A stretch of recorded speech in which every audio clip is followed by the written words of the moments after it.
Le changement, il est vraiment... Peut-être dans un non-changement d'ailleurs. On parle de changer. Peut-être qu'il faudrait arrêter de changer justement.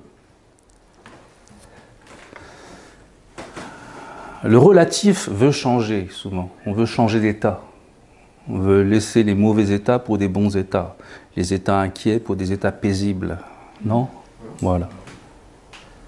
Mais l'état n'est pas la vérité absolue. C'est toujours une vérité relative. Un état ne dure pas. Il est temporaire. Alors, est-ce qu'on va s'appuyer sur les états? Ben non. Non. Est-ce qu'on va s'appuyer sur les changements? Ben non.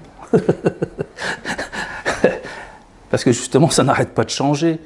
Il n'y a pas de libération dans les états.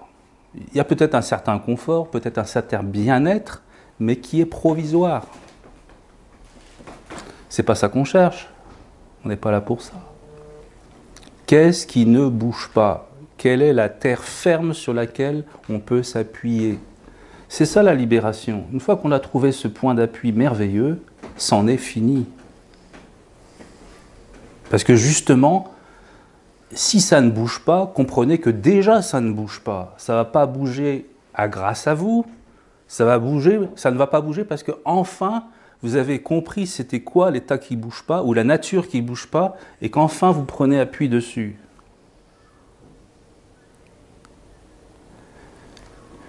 La libération, c'est ça, c'est voir, c'est reconnaître en nous l'esprit ou la nature de l'esprit qui ne bouge pas. Et automatiquement, elle est là, cette nature. Ce qui bouge, bouge dans ce qui ne bouge pas. Ça bouge bien quelque part, non? Alors vous voyez, c'est juste à côté. N'attendez pas un autre état pour trouver ce qui ne bouge pas. Dès que vous avez un état, vous avez automatiquement la nature de l'état. Si vous avez une grimace, vous avez le visage, la nature de la grimace. Non? Si vous avez le son, vous avez le silence, la nature du son.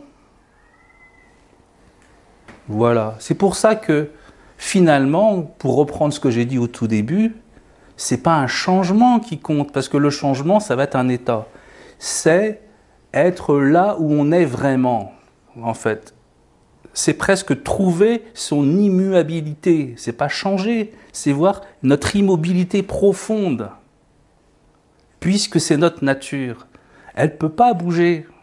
Elle ne se transforme pas en une autre nature, puisque c'est la nature universelle de l'univers. Alors c'est ça la bonne nouvelle, quelque part. C'est que ça, tout le monde l'est. Je dis l'est parce qu'on ne l'a pas. C'est impropre de dire. Des fois, je peux dire aussi qu'on l'a, mais c'est impropre parce qu'une chose qu'on a, on la perd, vous comprenez? C'est relatif. Une chose qu'on est, on l'est. À jamais. On l'a toujours été. Et c'est pas parce qu'à nouveau, on la vit pas, qu'on la voit pas, qu'on la connaît pas, qu'elle n'est pas. Ça, c'est important. Donc la libération, à nouveau, c'est se relier à cette nature immuable en nous. Mais ça commence par la reconnaître, par la retrouver, par accepter aussi, parce que vous voyez bien, nous, on est devenu le mouvement, on est devenu une somme d'états, justement. On n'arrête pas d'avoir des états toute la journée, non? Et on est ça, on est tout ce mouvement, on est une musique qui a oublié le silence d'où elle sort. Et la musique a peur de plus exister si elle se calme. Alors qu'elle est du son elle est du silence audible. Elle est du silence manifesté, bien sûr. C'est une vibration du silence, le son. Ça résonne, ça vibre. Et tout de suite, on voit bien que justement, le silence récupère tous les sons. Tout de suite. Alors, on voit bien que l'immobilité du silence, elle est vraiment là. Regardez, c'est magique. Ah, y est, déjà, il a récupéré. Ce qui se passe pour le silence se passe en nous. Toutes nos idées partent aussi vite qu'elles arrivent. Pourquoi effacer les idées? Elles s'en vont toutes seules. Pourquoi effacer les états? Ils s'en vont tout seuls aussi, regardez bien. Tout part tout le temps, tout de suite. Parce que la nature récupère tout ce qu'elle émet. Comme l'océan récupère toutes les vagues qui en sortent, non? Elles iraient où les vagues d'ailleurs? On se demande. Elles retombent dans l'océan, non? Est-ce que l'océan fait un travail pour ça? Non, ça se fait tout seul. Nous, ce qui nous manque, ce n'est pas de faire ce travail-là, c'est de ne pas reconnaître le processus. On ne le reconnaît pas. On ne voit pas que nos pensées tout de suite disparaissent, en fait. Et on pense qu'on est tout le temps dans des états aussi. Tout le temps dans des états, tout le temps dans des pensées. C'est pas vrai. Ça, c'est une pensée, déjà. C'est exactement comme mes mots qui sortent de ma bouche, tout de suite, ils s'éteignent dans le silence. Tout de suite. Eh bien, c'est encore plus simple dans l'esprit. Parce que là, il n'y a même pas un phénomène physique, vous voyez, c'est interne. Il n'y a pas une vibration de l'air. Il n'y a pas un écho dû à l'environnement. Voyez que le silence règne en vous, l'immobilité de la vérité règne en vous depuis le début. Et si c'est parfait, si c'est absolu, croyez-moi, ça l'est déjà. Et toute notre merde ne peut pas l'empêcher. Toutes nos conneries ne peuvent pas l'empêcher. Nos conneries ne peuvent qu'avoir une influence sur nos conneries. Je ne sais pas comment dire.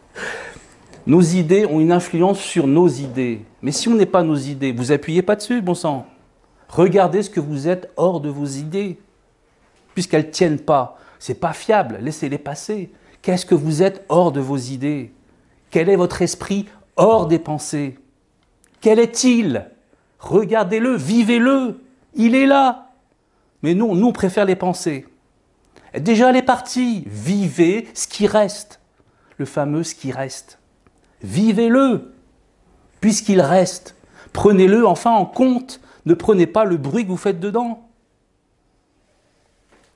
Vous comprenez la différence? La vérité nous attend. Mais nous, on continue de danser dessus. On palabre. Ça sert à rien. Tous nos palabres s'en vont. Regardez, qu'est-ce qui reste? Il reste une belle conscience. Voilà. La conscience que nous avions enfant, c'est la même.